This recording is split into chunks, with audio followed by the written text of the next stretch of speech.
अब मैं question number 2 का पार्ट 1 करने जा रहा हूँ। पार्ट 1 में देखें कह रहा है फाइंड वैल्यू ऑफ। हमने इस चीज़ की वैल्यू फाइंड करनी है इफ़ एक्स इक्वल हो 4yz over y plus Z के। अब देखें जो जिस चीज़ की हमने वैल्यू फाइंड करनी है उधर 2y और 2z आ रहा है। तो यहाँ से देखें मैं 2y और 2z को सेपरेट कर लेता हूँ। तो ये हमारे पास x इक्वल हो जाएगा 2y मल्टीप्लाई 2z डिवाइड में y प्लस जेड इसी तरह ही आएगा। क्योंकि देखिए हमारे पास 4 था तो 4 2 मल्टीप्लाई 2 होता है। देखिए अगर इन दोनों टर्म्स को मल्टीप्लाई करें तो हमारे पास वही चीज़ आती है। अब पहले मैंने ये वाली टर्म फाइंड करनी है तो इसके लिए मैं 2y को लेफ़्ट साइड पे ले आता हूँ। तो ये हमारे पास हो जाएगा x divided by 2y equal हो जाएगा 2z over y plus Z. इसको मैं इक्वेशन 1 का नाम दे देता हूँ। 2y को मैं लेफ़्ट साइड पे ले आया, इधर 2y मल्टीप्लाई हो रहा था लेफ़्ट साइड पे आके डिवाइड हो गया और राइट साइड पे हमारे पास 2z over y plus Z रह गया। अब ये जो टर्म्स हमारे पास आ गई हैं इन पे मैं कंपोनेंडो डिविडेंडो थ्योरम अप्लाई कर देता हूँ। अप्लाइंग कंपोनेंडो डिविडेंडो थ्योरम, इन पे मैं जब थ्योरम अप्लाई करूँगा तो ये टर्म ऊपर प्लस हो जाएगी x plus 2y divided by x minus 2y equal हो जाएगा 2z प्लस y और plus z divided bye 2z इसी तरह ही आएगा। और डिवाइड में आपको पता है इधर हमारे पास माइनस की साइन आती होती है, जब माइनस आएगा तो ये दोनों साइन चेंज होके माइनस y और माइनस z हो जाएगा। अब x प्लस 2y इसी तरह ही आ गया x plus 2y over x minus 2y equal हो जाएगा। ये देखें y इसी तरह ही आएगा 2z और z हमारे पास 3z हो जाएगा y plus 3z divided by ये माइनस वाई 2z में से z को माइनस करेंगे तो हमारे पास z रह जाएगा। ये हमारे पास हो जाएगा z माइनस वाई। इसको मैं इक्वेशन नंबर 2 का नाम दे देता हूँ। यह अभी हमारे पास x plus 2 over x minus 2y की वैल्यू फाइंड हुई है। अब मैं क्या करता हूँ x प्लस 2z और ओवर x माइनस 2z की वैल्यू फाइंड करता हूँ। तो इक्वेशन नंबर जो हमारे पास 1 थी यहाँ से अब मैं 2z को लेफ्ट साइड पे लेके जाता हूँ। फ्रॉम इक्वेशन 1 से अब 2z को हम इधर ले आएंगे तो ये हमारे पास हो जाएगा x ओवर 2z इक्वल हो जाएगा 2y over y plus z। अब इस पे मैं कंपोनेंडो डिविडेंडो अप्लाई करूँगा। अप्लाइंग कंपोनेंडो डिविडेंडो थ्योरम, जब इस पे थ्योरम अप्लाई करेंगे तो ये हमारे पास हो जाएगा x plus 2z over x minus 2z equal to 2y और ये वाली टर्म ऊपर प्लस हो जाएगी plus y plus z divided by 2y minus y और माइनस z। तो देखें 2y और y हमारे पास 3y प्लस z हो जाएगा डिवाइडेड बाय इधर 2y में से y माइनस करेंगे तो हमारे पास y रह जाएगा और माइनस z। तो x प्लस 2z और x माइनस 2z की हमारे पास ये वाली वैल्यू आ गई है। इसको मैं इक्वेशन नंबर 3 का नाम दे देता हूँ। अब मैं क्या करता हूँ इस इक्वेशन को और इस इक्वेशन को दोनों को ऐड कर देता हूँ। एडिंग इक्वेशन 2 एंड 3, इक्वेशन 2 को और 3 को दोनों को मैं ऐड करता हूँ। लेफ्ट साइड आपस में ऐड हो जाएंगी और राइट साइड आपस में ऐड हो जाएंगी। x plus 2y over x minus 2y plus x plus 2z over x minus 2z equal to right side पे हमारे पास आ रहा था y plus 3z over z minus y plus 3y plus z over y minus z। तो देखिए हमारे पास z माइनस वाई आ रहा है। इन दोनों टर्म से भी अगर मैं माइनस कॉमन लूँ तो यहाँ भी हमारे पास z माइनस वाई बन जाएगा। तो y प्लस 3z इसी तरह ही आएगा डिवाइडेड बाय ये z minus y plus 3y plus z और सॉरी, जब इधर से माइनस कॉमन लेंगे तो ये यहाँ माइनस आ जाएगा और इधर z माइनस वाई हो जाएगा। अब z माइनस वाई दोनों के डिनोमिनेटर में आ रहा है, या z माइनस वाई में एलसीएम ले लेता हूँ। लेफ्ट साइड पे यह चीज़ इसी तरह ही आएगी, x प्लस 2y और x minus 2y plus x plus 2z और x minus 2z equal to, ये देखिए z वाई माइनस वाई मैंने एलसीएम ले लिया तो हमारे पास हो जाएगा y प्लस 3z, माइनस की साइन आ रही है और आगे 3y प्लस z। अब z माइनस वाई इसी तरह ही y प्लस 3z, माइनस को मैं अंदर लेके जाता हूँ तो माइनस 3y और माइनस z हो जाएगा। माइनस 3y में से प्लस y को मैं निकालूंगा तो हमारे पास माइनस 2y रह जाएगा, और 3z में से एक z को निकालूंगा तो हमारे पास 2z रह जाएगा, divided by z minus y। अब देखिए 2 में कॉमन ले लेता हूँ, 2 कॉमन लूँगा तो न्यूमिनेटर में भी हमारे पास z माइनस y रह जाएगा, z minus y divided by denominator में भी z माइनस y आ रहा है। ये देखें z माइनस वाई और z माइनस वाई दोनों कैंसिल हो जाएंगे तो ये 2 हमारे पास आंसर आ जाएगा। तो इस चीज़ का जो हमारे पास आंसर है वो 2 आ गया है।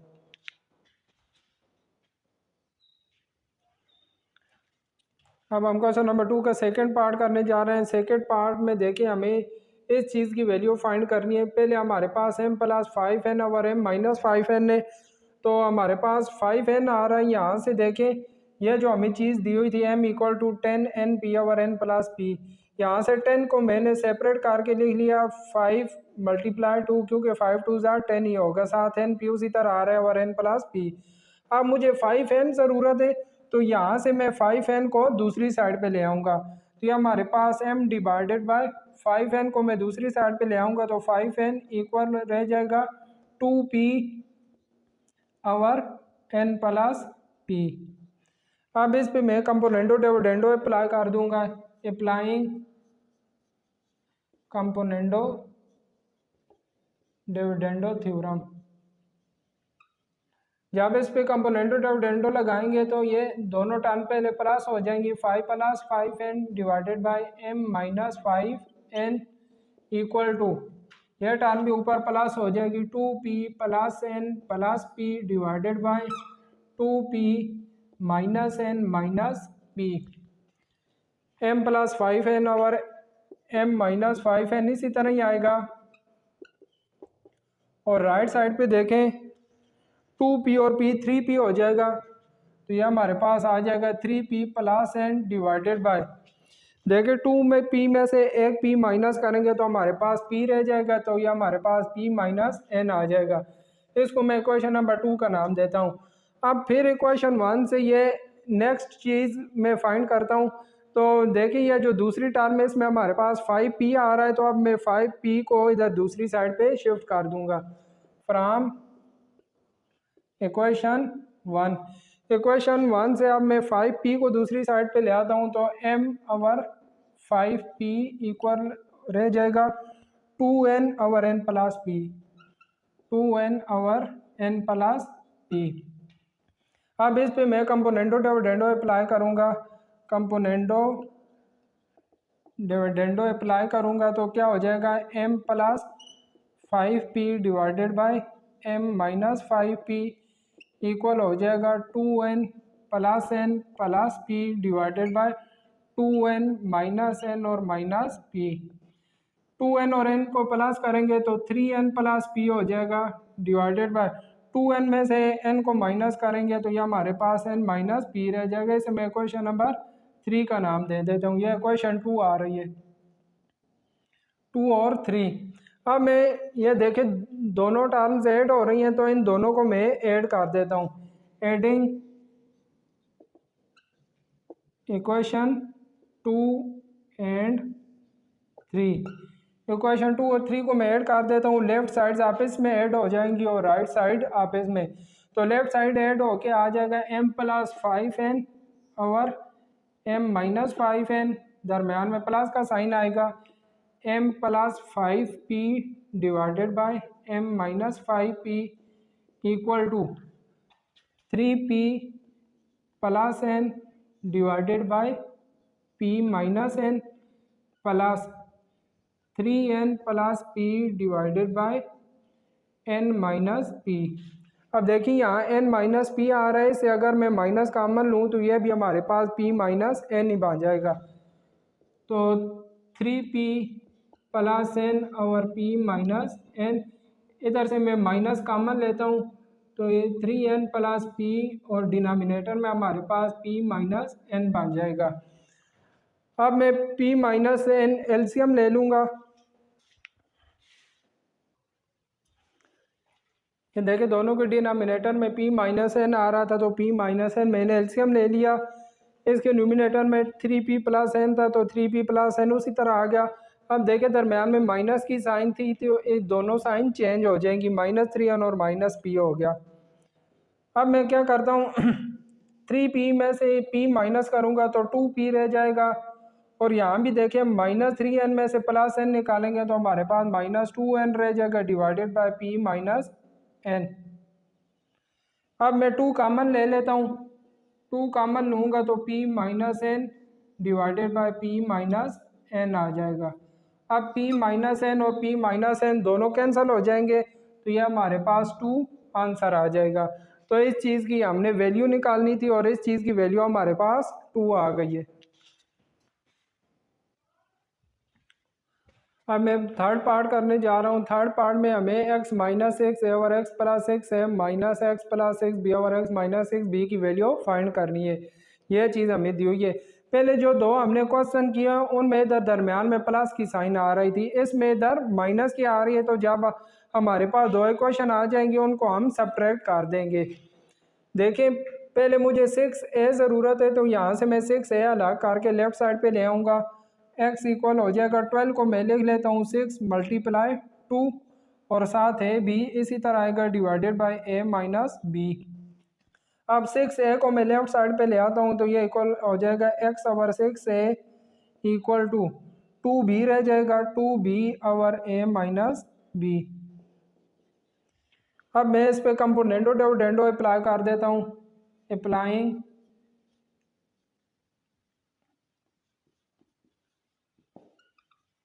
कंपोनेंडो डिविडेंडो थ्योरम, जब इस पे कंपोनेंडो डिविडेंडो लगाएंगे तो ये हो जाएगा x plus 6a divided by x minus 6a equal to 2b plus a minus b divided by 2b।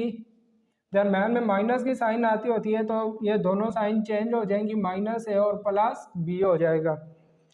अब लेफ्ट साइड पे इसी तरह ही आएगा x plus 6a over x minus 6a equal to, ये देखें 2b में से b माइनस करेंगे तो हमारे पास b रह जाएगा। तो ये हमारे पास न्यूमिनेटर में a प्लस b आ जाएगा डिवाइडेड बाय 2b और b 3b हो जाएगा तो 3b माइनस a आ जाएगा।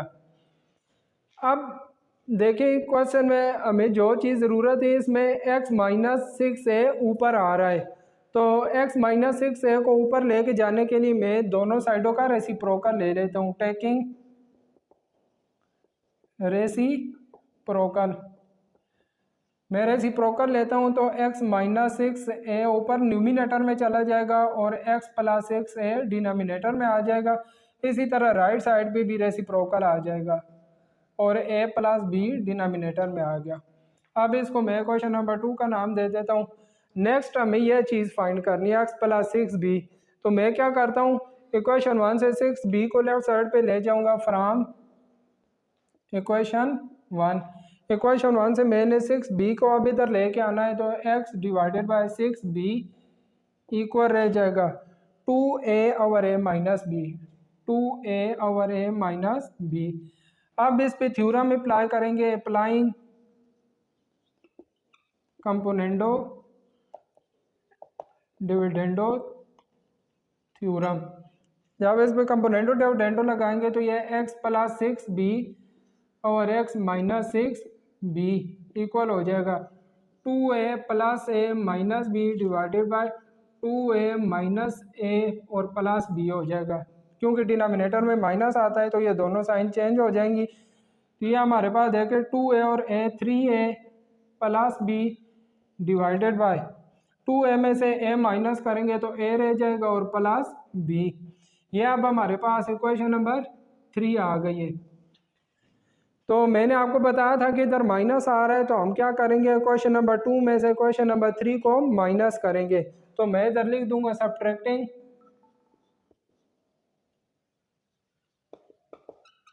Equation 2 and 3। इक्वेशन 2 में से मैं 3 को माइनस कर देता हूँ। तो देखिए जब मैंने इक्वेशन 2 में से इक्वेशन 3 को सब्ट्रैक्ट किया तो देखिए लेफ्ट साइड आपस में सब्ट्रैक्ट हो जाएंगे और राइट साइड आपस में। अब दोनों के डिनोमिनेटर में a प्लस बी आ रहा है तो a प्लस बी में एलसीएम ले लेता हूँ। तो न्यूमिनेटर में हमारे पास 3b माइनस a, इधर बाहर माइनस आ रहा है तो ये दोनों साइन चेंज हो जाएंगी, -3a हो जाएगा और प्लस b हो जाएगा। अब देखें 3b और b हमारे पास 4b हो जाएगा। यह -a और -3a -4a हो जाएगा divided by a plus b। अब मैं क्या करता हूँ, न्यूमिनेटर से 4 कॉमन ले लेता हूँ। 4 मैंने कॉमन लिया तो हमारे पास b माइनस a आ गया divided by a plus b। तो यही देखें अभी इधर कोई भी टर्म कैंसिल नहीं होती है तो लिहाजा इस चीज़ का हमारे पास यही वाला आंसर आ गया है। तो 3 पार्ट में हमें इसकी वैल्यू मालूम करनी थी तो इसकी वैल्यू ये वाली आ गई है। नेक्स्ट आगे हमारे पास जो पार्ट 4 है वो भी बिल्कुल सेम पार्ट 3 की तरह ही है। क्योंकि पार्ट 4 में भी माइनस की साइन आ रही है तो उसमें भी हम क्या करेंगे, दोनों क्वेश्चन को सब्ट्रैक्ट करेंगे। और आगे जो पार्ट 4 है उसमें भी इधर ऊपर माइनस की साइन आ रही है तो माइनस की साइन को ऊपर लाने के लिए हम क्या करेंगे, रेसिप्रोकल लेंगे। तो पार्ट 4 भी बिल्कुल पार्ट 3 की तरह ही है, उसकी आप खुद प्रैक्टिस करें। नेक्स्ट मैं आपको पार्ट 5 करवा देता हूँ। पार्ट 5 में देखें हमने इस चीज़ की वैल्यू फाइंड करनी है। ये s इक्वल दिया हुआ है 6p divided by p minus Q के। अब मुझे 3p चाहिए तो यहाँ से देखें 3p मैंने अलग करके लेफ्ट साइड पे ले आया। क्योंकि 3p इधर मल्टीप्लाई हो रहा था, लेफ्ट साइड पे लेके आएंगे तो डिवाइड हो जाएगा और इक्वल टू हमारे पास 2q over p minus Q रह जाएगा। अब इस पर मैंने कंपोनेंटो डिविडेंडो अप्लाई कर दिया तो यह चीज़ ऊपर प्लस हो गई, नीचे माइनस। इसी तरह यह भी ऊपर प्लस हो गई और नीचे माइनस। माइनस करेंगे तो ये दोनों साइन चेंज हो जाएंगी। अब लेफ्ट साइड पे s प्लस 3p और s माइनस 3p इसी तरह ही आएगा और इक्वल टू हमारे पास आ जाएगा। देखिए 2q में से q माइनस करेंगे तो q रह जाएगा।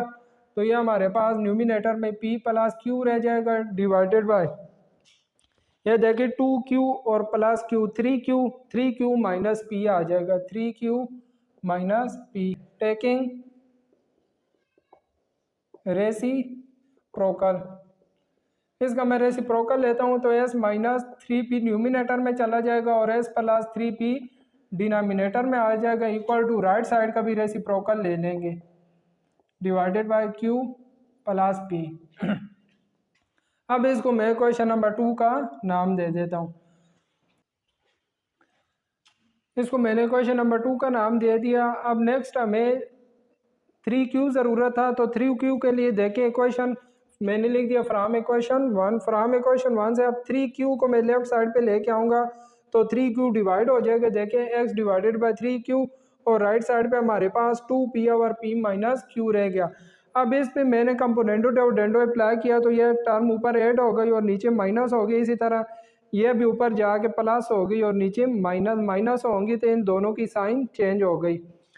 अब 2p और p 3p हो गया minus q divided by 2p में से p माइनस किया तो हमारे पास p रह गया और देखे साथ q।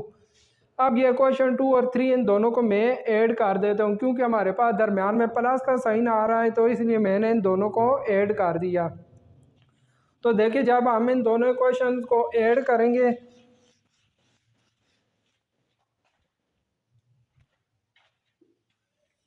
जब हम इन दोनों क्वेश्चंस को ऐड करेंगे तो ये हमारे पास s minus 3p over s plus 3p दरम्यान में प्लस का साइन आ जाएगा, s plus 3q over s minus 3q equal हो जाएगा ये आ जाएगा 3q minus P divided by P plus Q, plus का साइन, और ये आ गया 3p minus Q divided by p plus Q. दोनों के डिनोमिनेटर में p प्लस क्यू आ रहा है, p प्लस क्यू में एलसीएम ले लेता हूँ, तो न्यूमिनेटर में हमारे पास आ जाएगा 3q minus P plus 3p और माइनस q। अब देखें 3q में से q को मैं माइनस कर देता हूँ तो हमारे पास 2q रह जाएगा। इसी तरह 3p में से एक p में माइनस कर देता हूँ तो 2p रह जाएगा divided by p plus q, और न्यूमिनेटर से 2 में कॉमन ले लेता हूँ तो हमारे पास p प्लस q रह जाएगा divided by p plus q। तो p प्लस q और p प्लस q कैंसिल हो जाएंगे तो 2 हमारे पास इसका आंसर आ जाएगा। तो इस चीज़ की जो हमने वैल्यू फाइंड करनी थी तो इसकी वैल्यू हमारे पास 2 आ गई है। क्वेश्चन नंबर 2 का पार्ट 6 है। पार्ट 6 में कहता है कि सॉल्व करें, यह जो हमें चीज़ दी हुई है इसको हमने सॉल्व करना है। सॉल्व करके हमने x की वैल्यूज़ फाइंड करनी है। तो देखिए अब इसको मैं सॉल्व करता हूँ। सॉल्व करने के लिए वही मेथड है, पहले इस पर मैं थ्योरम लगा दूंगा, applying componendo dividendo theorem. Componendo dividendo theorem लगाएंगे तो यह टर्म ऊपर प्लस हो जाएगी। तो देखिए हमारे पास आ जाएगा x minus 2 whole square minus x minus 4 whole square. यह दोनों टर्म्स ऊपर जाके प्लस होंगी तो x minus 2 whole square plus x minus 4 whole square divided by denominator में माइनस होंगी x minus 2 whole square minus x minus 4 whole square, minus होंगी तो इन दोनों का साइन चेंज हो जाएगी, minus x minus 2 whole square और आगे आ जाएगा x minus 4 whole square equal to, इसी तरह राइट साइड पे भी 12 प्लस 13 डिवाइडेड बाय 12 माइनस 13 हो जाएगा। अब जो टर्म्स कैंसिल होती हैं उनको हम कैंसिल कर देते हैं। तो ये देखें माइनस का x माइनस 4 होल स्क्वायर और प्लस का x माइनस 4 होल स्क्वायर, ये दोनों कैंसिल और डिनोमिनेटर से यह दोनों टर्म कैंसिल हो जाएंगी। न्यूमिनेटर में यह दोनों टर्म ऐड होकर हमारे पास आ जाएगा 2x minus 2 whole square divided by, ये देखें दोनों माइनस की हैं तो minus 2x minus 4 whole square equal to, ये देखें 12 और 13 25 हो जाएगा डिवाइडेड बाय -1। -13 में से +12 निकालेंगे तो हमारे पास -1 रह जाएगा। अब देखें ये 2 और 2 कैंसिल, ये माइनस और माइनस कैंसिल हो जाएंगे तो हमारे पास क्या रह जाएगा x माइनस 2 और x माइनस 4, इन दोनों का मैं होल स्क्वायर ले लेता हूँ। न्यूमिनेटर का भी स्क्वायर आ रहा था, डिनोमिनेटर का भी, तो इन दोनों का मैंने होल स्क्वायर ले लिया इक्वल टू 25 आ रहा है। अब स्क्वायर को ख़त्म करने के लिए मैं दोनों साइडों का स्क्वायर रूट ले लेता हूँ, यह मैंने स्क्वायर रूट ले लिया। अब लेफ्ट साइड से स्क्वायर और स्क्वायर रूट कैंसिल हो जाएंगे तो हमारे पास क्या रह जाएगा x माइनस 2 और x माइनस 4, ये इक्वल हो जाएगा ±5 के। अब मैं प्लस वाली टर्म अला कर लेता हूँ और माइनस वाली अला कर लेता हूँ, तो एक दफ़ा हो जाएगा x माइनस 2 और x माइनस 4 इक्वल टू +5 और दोबारा आ जाएगा x माइनस 2 और x माइनस 4 इक्वल टू -5। अब इसको भी मैं सॉल्व कर लेता हूँ। ये टर्म इधर डिवाइड हो रही, दूसरी साइड पे जाके 5 से मल्टीप्लाई हो जाएगी तो x माइनस 2 इक्वल आ जाएगा 5 multiply x minus 4, x minus 2 equal हो जाएगा 5 को जब अंदर मल्टीप्लाई करेंगे तो 5x माइनस 20 हो जाएगा। x वाली टर्म्स को मैं लेफ्ट साइड पे कर लेता हूँ तो x माइनस 5x इक्वल हो जाएगा -20, या -2 दूसरी साइड पे जाके +2 हो जाएगा।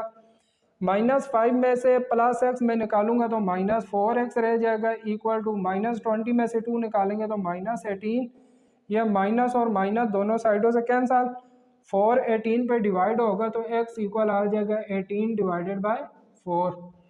अब इन दोनों को मैं 2 के टेबल से कैंसिल कर देता हूँ, 2 9 ज़ार 18 और 2 2 ज़ार 4, तो x की वैल्यू हमारे पास यहाँ से आ गई 9/2। एक x की वैल्यू हमारे पास 9/2 आ गई। अब दूसरी x की वैल्यू दूसरी एक्स की वैल्यू मैं इधर से फाइंड कर लेता हूँ। तो देखें एक्स माइनस टू इक्वल हो जाएगा -5 मल्टीप्लाई एक्स -4। -5 को मैं अंदर मल्टीप्लाई करता हूँ तो एक्स माइनस टू इक्वल हो जाएगा -5x, या माइनस माइनस प्लस 20 हो जाएगा। एक्स वाली टर्म को मैं लेफ्ट साइड पे कर लेता हूँ, या -5x से लेफ्ट साइड पे आके +5x हो जाएगा इक्वल टू 20, या -2 है राइट साइड पे जाके +2 हो जाएगा। तो ये देखें इन दोनों को ऐड करेंगे तो 6x इक्वल टू 22 आ जाएगा। 6 को मैं डिवाइड कर देता हूँ तो x इक्वल हो जाएगा 22 डिवाइडेड बाय 6। अब इन दोनों को भी मैं 2 के टेबल से कैंसिल करता हूँ तो 11 आ जाएगा, और 2 3 आर 6, तो x की वैल्यू हमारे पास 11/3 आ जाएगी। ये देखें हमारे पास ये x की दो वैल्यूज़ आ रही हैं, तो ये हमने इसको सॉल्व करके x की वैल्यूज़ निकालनी थी। अब मैं क्वेश्चन नंबर 2 का पार्ट 7 करने जा रहा हूँ। पार्ट 7 में हमें क्या रूट वाली टर्म्स दी हुई हैं, तो इसमें भी हमने इसको सॉल्व करके x की वैल्यू फाइंड करनी है। तो देखिए पहले मैं इस पे कंपोनेंटो डिविडेंडो अप्लाई कर देता हूँ। तो कंपोनेंटो डिविडेंडो जब अप्लाई करेंगे तो ये हमारे पास हो जाएगा x² plus 2 plus x² minus 2। ये दोनों टर्म्स भी ऊपर जाके प्लस हो जाएंगी, तो ये हो जाएगा x² plus 2 minus x² minus 2 divided bye, divide में माइनस हो जाएंगी तो x² plus 2 plus x² minus 2। जब इन दोनों टर्म्स को माइनस करेंगे तो साइन चेंज हो जाएंगी, माइनस x² प्लस 2 हो जाएगा और plus x² minus 2 equal to, ये देखिए 2 प्लस 1 और 2 माइनस 1 हो जाएगा। अब जो टर्म्स कैंसिल होती हैं उनको हम कैंसिल कर देंगे, ये माइनस वाली और ये प्लस वाली कैंसिल, इसी तरह ये माइनस वाली और ये प्लस वाली कैंसिल। इन दोनों टर्म्स को ऐड करेंगे तो ये हमारे पास 2 और under root of x² plus 2 divided by, इन दोनों को ऐड करेंगे तो ये हो जाएगा 2 under root of x² minus 2 equal to 2 plus 1 3 हो जाएगा डिवाइडेड बाय 1। यहाँ से देखें ये 2 और 2 कैंसिल हो जाएंगे, तो इसका भी स्क्वायर रूट आ रहा है, इसका भी मैं होल स्क्वायर रूट ले लेता हूँ। तो ये देखें ये हो जाएगा square root of x² plus 2 divided by x² minus 2 equal to हमारे पास 3 आ रहा है, क्योंकि 3/1 3 होता है। अब स्क्वायर रूट को ख़त्म करने के लिए मैं दोनों साइडों का स्क्वायर ले लेता हूँ। तो देखें ये हो जाएगा square root of x² plus 2 over x² minus 2 equal to 3। दोनों साइडों का मैं स्क्वायर ले लेता हूँ। तो ये देखें स्क्वायर और स्क्वायर रूट कैंसल, तो हमारे पास आ जाएगा x² plus 2 over x² minus 2 equal to 3 का स्क्वायर 9। अब ये टर्म दूसरी साइड पे जाके 9 से मल्टीप्लाई हो जाएगी, तो x² प्लस 2 इक्वल आ जाएगा 9 मल्टीप्लाई x² माइनस 2। तो x² प्लस 2 इक्वल होगा 9 को अंदर मल्टीप्लाई करेंगे और 9x² माइनस 18 आ जाएगा। अब x² वाली टर्म को मैं लेफ्ट साइड पे लेके आता हूँ, तो x² माइनस 9x² इक्वल हो जाएगा माइनस 18 आ रहा है, प्लस 2 को भी दूसरी साइड पे लेके जाएंगे तो माइनस 2 हो जाएगा। ये देखें -9 में से जब हम प्लस 1 निकालेंगे तो -8x² इक्वल टू -20। यह माइनस और माइनस दोनों साइडों से कैंसल, 8 दूसरी साइड पे डिवाइड हो जाएगा, तो ये हमारे पास x² इक्वल आ जाएगा 20 डिवाइडेड बाय 8। अब इन दोनों को 4 के टेबल से मैं कैंसिल कर देता हूँ, तो 4 5 आर 20 और 4 2 आर 8। x² हमारे पास आ गया 5/2। स्क्वायर को ख़त्म करने के लिए मैं दोनों साइडों पे स्क्वायर रूट ले लेता हूँ। यहाँ से स्क्वायर रूट कैंसल, तो x की वैल्यू हमारे पास आ जाएगी प्लस माइनस अंडर रूट 5/2। तो यही हमने x की वैल्यू फाइंड करनी थी। तो देखिए हमारे पास x की वैल्यू फाइंड हो गई, तो यह हमारे पास पार्ट 7 का आंसर आ गया है। देखिए पार्ट 7 मैंने आपको करवा दिया था। पार्ट 7 और पार्ट 8 दोनों बिल्कुल सेम थे, इसलिए पार्ट 8 की आप खुद प्रैक्टिस करेंगे। नेक्स्ट आगे मैं पार्ट 9 आपको करवा देता हूँ। पार्ट 9 ये हमें दिया हुआ है, इस पे मैंने कंपोनेंटो डिविडेंडो अप्लाई कर दिया। देखिए जो टर्म कैंसिल हो रही थी उनको मैंने कैंसिल कर दिया, तो ये दोनों टर्म्स ऐड होके 2 इंटू एक्स प्लस 5 क्यूब आ गया। इसी तरह ये दोनों माइनस वाली ऐड होके -2 into x minus 3 cube. Right side पे 13 प्लस 14 27 और -14 में से +13 को निकाला तो -1 रह गया। अब देखिए ये 2 और 2 कैंसल, ये माइनस और माइनस कैंसल, तो हमारे पास रह जाएगा एक्स प्लस 5 होल क्यूब और x minus 3 whole cube equal आ जाएगा 27 के, क्योंकि 27 डिवाइडेड बाय 127 ही होता है। अब न्यूमिनेटर और डिनोमिनेटर दोनों का क्यूब है, इनका मैं होल क्यूब ले लेता हूँ। एक्स प्लस 5 और x minus 3 whole cube equal to 27 हमारे पास होता है 3 का क्यूब। अब दोनों साइडों से क्यूब को ख़त्म करने के लिए मैं दोनों साइडों पे पावर 1/3 ले लेता हूँ। राइट से लेफ्ट साइड पे भी पावर 1/3 लेंगे, राइट साइड पे भी पावर 1/3 लेंगे, तो 3 3 कैंसल, 3 3 कैंसल, हमारे पास एक्स प्लस 5 और एक्स माइनस 3 इक्वल आ जाएगा 3 के। अब एक्स माइनस 5 इधर डिवाइड हो रहा है, दूसरी साइड पे मल्टीप्लाई हो जाएगा, तो एक्स प्लस 5 इक्वल आ जाएगा 3 मल्टीप्लाई एक्स माइनस 3 के। तो x प्लस 5 इक्वल हो जाएगा 3 को अंडर मल्टीप्लाई करेंगे 3x माइनस 9 आ जाएगा। अब x वाली टर्म को मैं एक साइड पे कर लेता हूँ, तो x माइनस 3x इक्वल हो जाएगा -9, या प्लस 5 दूसरी साइड पे जाके -5, तो यहाँ हमारे पास -2x और -14 आ जाएगा। माइनस माइनस कैंसल, 2 को दूसरी साइड पे डिवाइड कर देंगे तो x इक्वल आ जाएगा 14 डिवाइडेड बाई 2, या 2 और 14 कैंसल हो गए तो हमारे पास 7 आ जाएगा, तो x की वैल्यू 7 आ गई। यह देखें हमारा क्वेश्चन नंबर 2 भी कंप्लीट हो गया। यह क्वेश्चन नंबर 2 का लास्ट पार्ट था। तो इसी के साथ ही हमारी एक्सरसाइज 3.4 कंप्लीट हो गई। उम्मीद करता हूँ कि आपको यह एक्सरसाइज अच्छे तरीके से समझ आ गई होगी। तो इंशाल्लाह नेक्स्ट वीडियो में मिलते हैं, तब तक के लिए अल्लाह हाफिज़।